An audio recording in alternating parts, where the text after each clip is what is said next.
guys, it's Cosmic Bree back again, and welcome to a Let's Play video of a game called The Babysitter.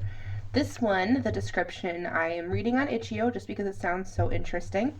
It says, at a house in a remote suburb, what you find over the course of one evening and the decisions you have to make will test your resolve, your beliefs, and your sanity.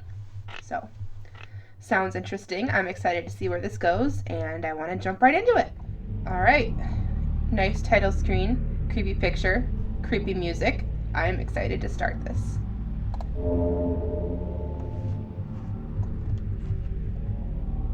Babysitter needed, urgent. Childminder required tomorrow evening for our 11-year-old daughter. References checks will be conducted. Apply. One day later.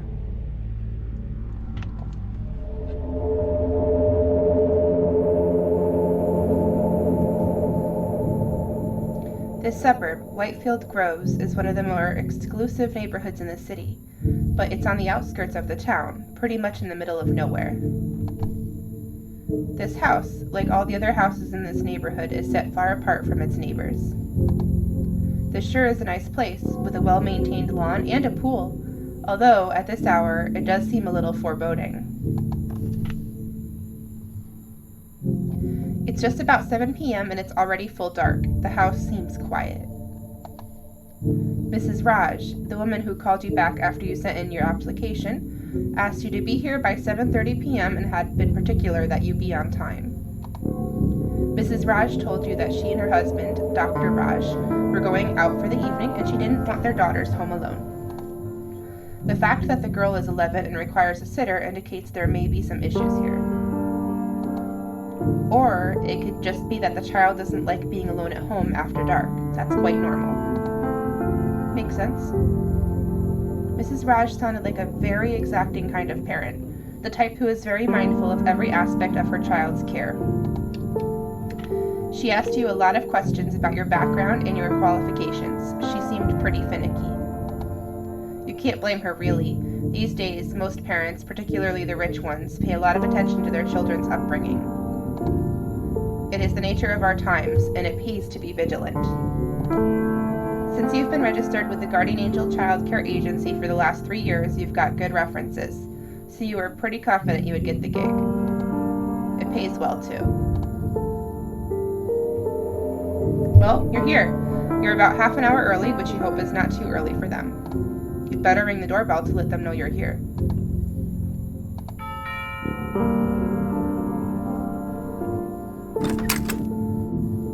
Oh, hello. Ah, yes, of course, you must be the babysitter. I'm Dr. Raj. My wife told me you would be here. You're early, that's great. Do come in. He steps aside and you walk into the house. This lounge area overlooks the lawn and the pool through tinted black windows on your left. The floor underfoot is real wood and the furniture looks like it cost a fortune. I'm so glad we found you on such short notice. Shreya, that's my wife, was quite worried we wouldn't be able to get a sitter on time. You see, I got an invitation to speak at a late evening segment of a medical convention just 2 days ago, so the whole situation came about rather abruptly. Shreya is very particular about in whose care we leave Maya, our daughter. We had a bad experience with our last sitter.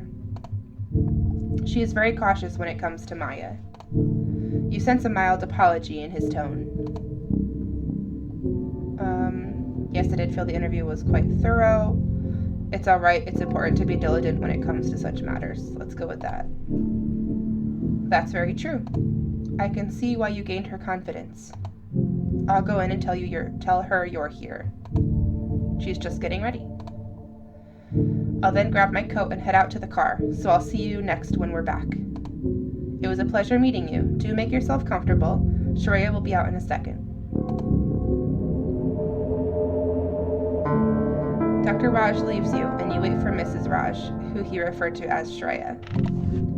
He seems pleasant, if a little absent, a rather stark difference to Mrs. Raj, who sounded formal and humorless on the call. It must be pleasant here during the day.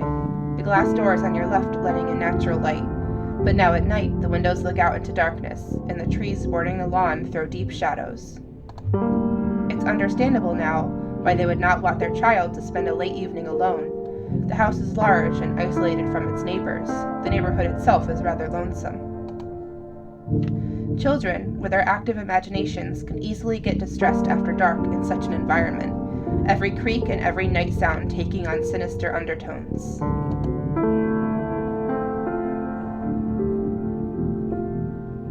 Hello there. We had spoken on the phone. Thank you for being early. I appreciate that. Your eyebrows. Whoa. As Anand, my husband, might have told you, we're attending a medical convention, and he is one of the keynote speakers for the evening. The organizers just called us a few minutes ago and told us that the traffic around the convention center is a nightmare, and that we should start out early if we wanted to get there on time. So now we have to leave half an hour earlier. The organizers seem so, well, disorganized. Her tone is clipped. She is clearly a woman who does not like it when her plans go awry or situations get unpredictable. I'm really glad we were able to find a sitter on such short notice. I know Maya seems quite old to be needing a sitter, but I try to avoid leaving our daughter home alone if possible. Quite understanding, the house does seem rather foreboding after dark, or yes, the children can require supervision even at that age. I'll go with that one. Does it really? Well, in any case, it's not the house. It's just that she's going through a difficult time right now. I'm sorry to hear that. Thank you. Is she okay? Well, we recently moved here from another state about 6 months ago. Anand got an offer to be a director at the NHU hospital. We wanted to stay together as a family, so we packed up and shifted our lives. It was a rather abrupt change for Maya, leaving her old friends, her old life, the home she grew up in. She's taken it a little hard. She hasn't made any friends at her new school. She spends a lot of time alone. That's too sad. Anand feels guilty about it because he moved for his work, but the directorship at the NHU hospital is a once-in-a-lifetime opportunity. It was only right for him to accept it. Maya's behavior doesn't make it easier on him, though. Couple that with her overactive imagination, and it can get a little stressful. Change can be hard for children at this age. Yes, that is true, but you have to understand that Maya is a wonderful child. In fact, she's very bright for her age, which may be part of the problem. She's thoughtful, she reads beyond her years, and she's surprisingly mature for her age. It's just that she hasn't still come to terms with the move. And unfortunately, she's expressing her distress in rather disconcerting ways. How so? She is struggling with a lot of emotions. She's just turning 12, so she's on the cusp of her teenage years. She's in a new school, and you know how difficult school can be at that age. Hormones, boys, and all the rest of it. Anand and I are busy for much of the day, but we try to talk her about her feelings whenever we can, but that's not been going too well. The problem is, she refuses to speak plainly about her feelings. Instead, she makes up outlandish stories and lets her imagination run amok, and she tries to draw us all into her morbid, make-believe tales. Her counselor says it's a coping mechanism, a kind of stress response adopted by bright children, possibly a way to get attention, perhaps a way of telling us that she wants to leave and go back to her old life. What's troubling is she's never been this way before. She's normally not an attention-seeking child. Counselor is probably right. Anything I should be careful about, any triggers I should avoid talking about or doing. Let's go with that one. Well, not really. Like I said, she's perfectly normal and not really a difficult child. She can be a little moody at times, that's all. And she might, if you probe, well, try to scare you with some of her stories, about this house, for example. What kind of stories? Just silly, juvenile stuff, the kind kids tell each other when they gather around a campfire and try to scare each other, I suppose. She may have overheard something about this house, and she's latched onto it and blown it out of proportion, and created an entire fiction around it. It troubles us how morbid and disturbing her imagination can be. About this house? Yes, I'd rather not go into all of it. It's just nonsense anyway. And besides, that's exactly what she wants, for us to get drawn into her hysteria. In any case, her counselor has also told us not to engage or react. So if she does try anything, please be patient, be firm, but gentle. What Maya needs now is a little sanity. So about tonight.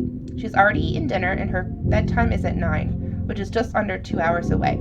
The time should pass quickly. There are snacks in the kitchen if you should need it. She pauses and appears to be searching for words. I know that I may have come across as a bit severe when we spoke earlier on the phone. I have to be careful about who I choose to care for Maya. She's having a hard time as it is. It's okay. I'd have done the same if it were my daughter. Thank you. I know now that I had nothing to worry about. I'm impressed by your understanding of children. You must be great with them. I'll ask Maya to come in now so you can meet her.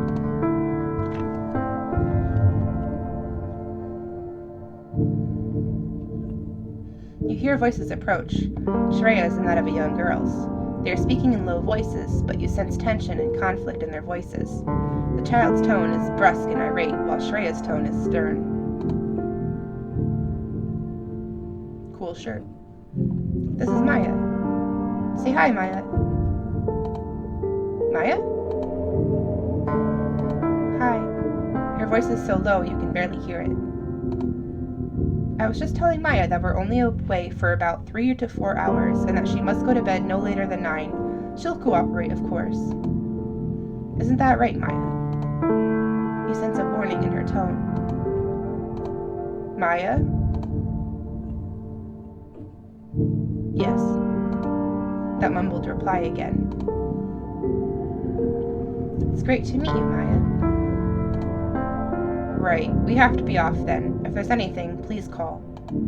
I expect you will be fine. Maya is in good hands. Don't worry, we wouldn't need to. Everything will be all right. Thank you. Goodbye. A few minutes later.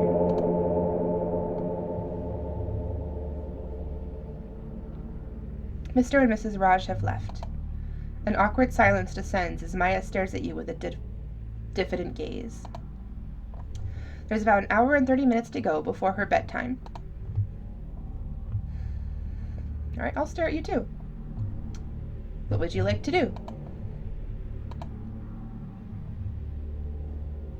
Why not watch some TV or read a book? No, thanks. All right. Any suggestions would be helpful. That awkward silence again. You shouldn't have come. You shouldn't have taken this job. You should leave. Why would you say that? Because you're not safe here. Go while you can. What am I in danger of exactly? I can't tell you because you'll not believe me. Nobody believes me.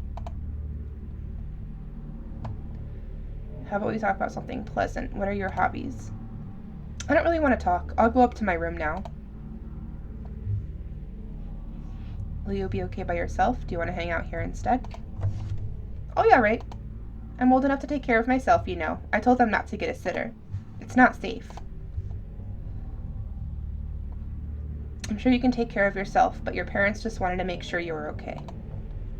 My parents don't really care about me. If they did, they would listen to me. They don't. Anyway, I mean, it's not safe for you.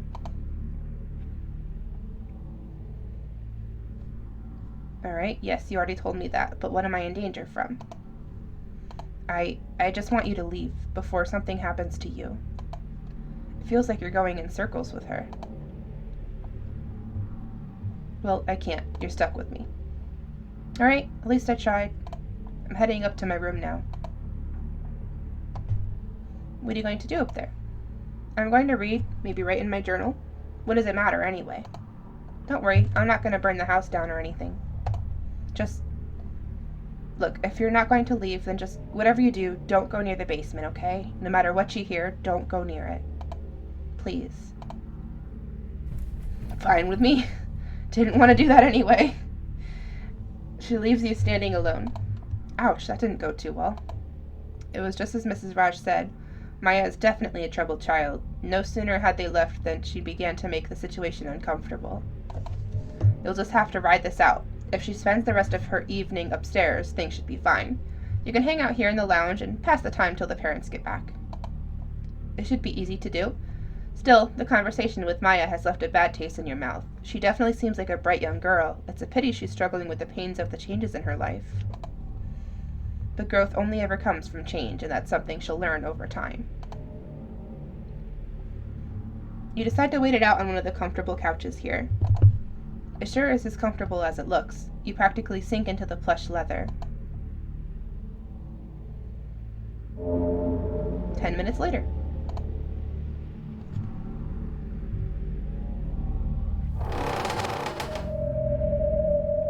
What was that? My thoughts exactly. It came from this floor somewhere. It sounded like a door opening. Did Maya come back down? You call out, but there is no response. Earlier you heard her go upstairs, but you did not hear her return. I don't want to go look. The sound came from near that staircase over there. You distinctly heard the creak of a door opening. This had better not be Maya playing around. Was this what Mrs. Raj meant when she talked about Maya's behavior? There are 3 doors here. The door to your left, the door to the right of the stairs, and there appears to be a door behind the stairs, under it. The staircase led up to another floor, presumably where the bedrooms are. That sound you heard, that creak of a door opening, came from one of these doors, you're sure of it. Check the doors, find out which one was opened. Check the door to the right of the stairs. Appears to be shut. You should try the door to make sure. Click the door to try it. It's locked. Check the door under the stairs. The door is ajar. This must have been the sound you heard. Through the gap in the doorway, you see only darkness. Can I close it? Shit! What are you doing? I told you to stay away from the basement. Jeez, you scared the hell out of me. Yeah, you did. I told you to stay away from the basement. Why don't you listen? Why doesn't anyone listen? Look, drop the act. I know this is some kind of prank.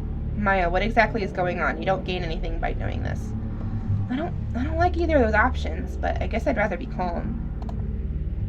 What's that supposed to mean? Are you accusing me of something? I'm not doing anything. You came down here and opened the door. Yes, you are. Your mother warned me that you'd do something like this. I don't like that. I don't want to throw her under the bus with her parents, so I'll just go with that one. What?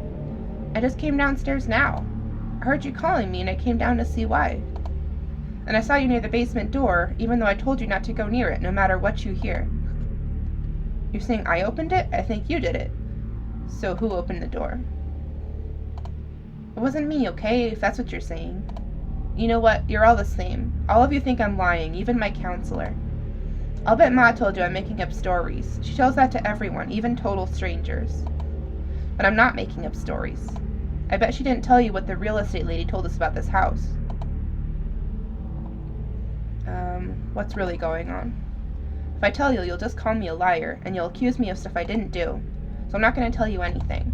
Do whatever you like, but for your own sake, stay away from the basement, no matter what you hear.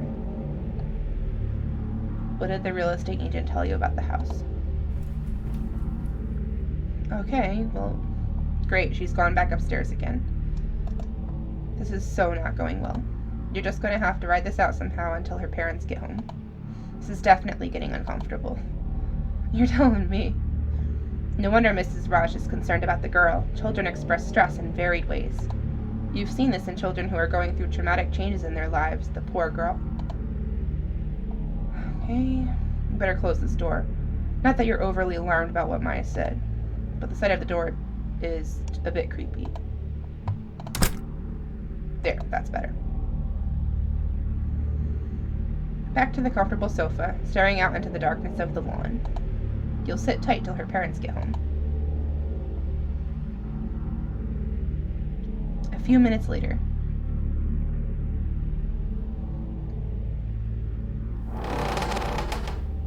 Again? Really? Again. My thought, it's like, it's just knowing what I'm gonna say. Again? Come on, this isn't funny anymore. Why would she? I know it's not Maya. I'm not stupid. I don't want to investigate. Can I just ignore it? Why can't I ignore it? Fine. The hell is that? Someone crying? It's coming from over there near the stairs. Maya, are you okay? There is no response.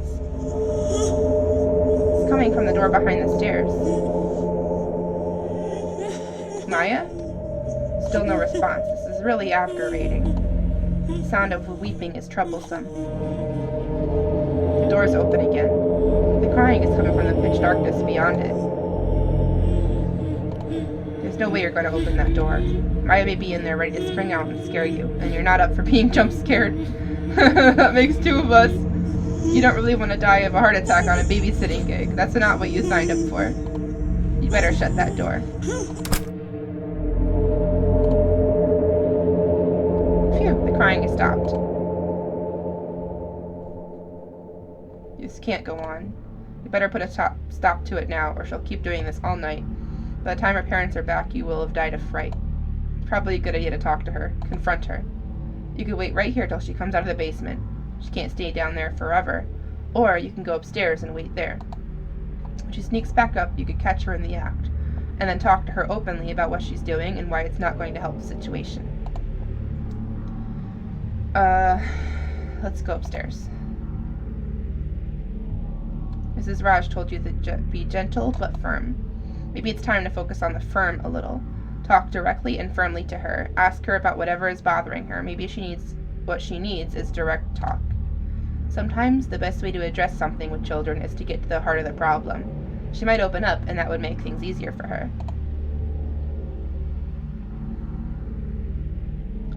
There are 3 doors on this side of the hallway. One of these is probably her room. You feel exposed standing here in this hall. She might see you before you see her. Maybe you could wait inside her room for her to get back. That would startle her, and even be a kind of gentle prank right back at her. Sometimes the best way to get a child to listen is to give them a taste of their own medicine. You should probably try the doors to find out which one is her room. Try that one. This must be it. It's a pretty nice room. She's not here. Of course she isn't. She's downstairs, crouched in the basement, perhaps getting ready to make those awful sounds again. Still, you feel a little guilty about being in here. It is, after all, her bedroom and therefore private. If she doesn't show up in a couple of minutes, you'll leave. Still, it would be good to startle her a little, illustrate what it's like to get jump scared by someone.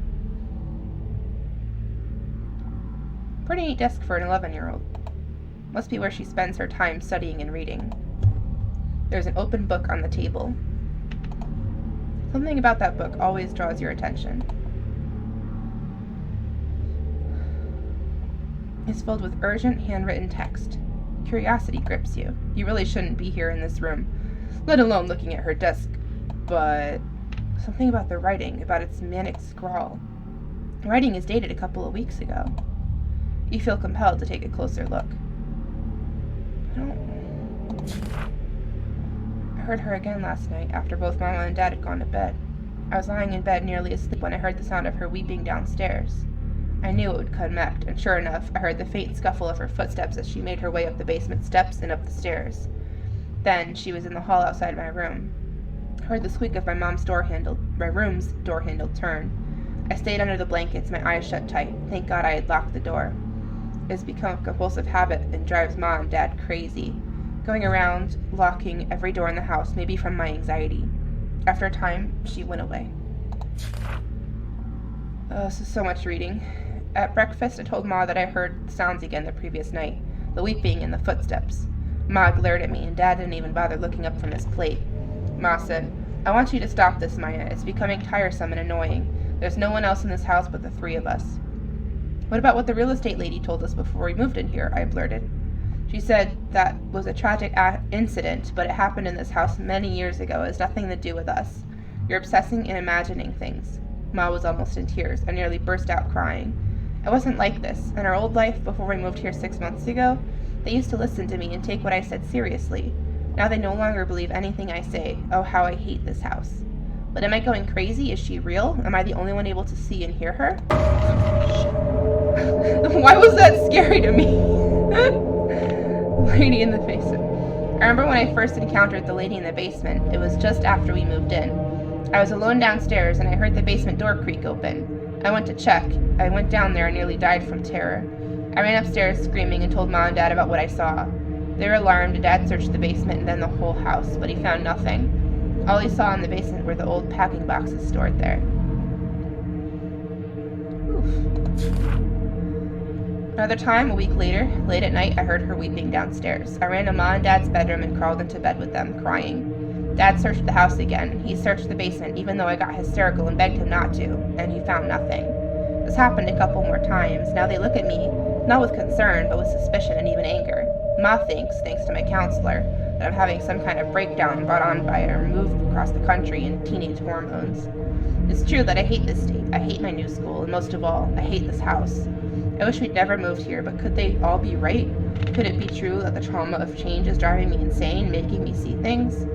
Seated by that awful story the real estate lady told us about what happened in this house all those years ago? Am I going crazy? Some nights I lie in bed, wide awake, waiting for the sounds from the basement to start, frozen in terror. Alright, I'm gonna leave this here. This is a lot of reading. It's just, I'll come back to this in a next video and keep reading and going through this. It's really creepy. It's a really good story and premise, and I'm really enjoying this so far. But I'm gonna have to cut this in half because this is a lot longer than I expected. So I'll leave this here, and I'll see y'all next time.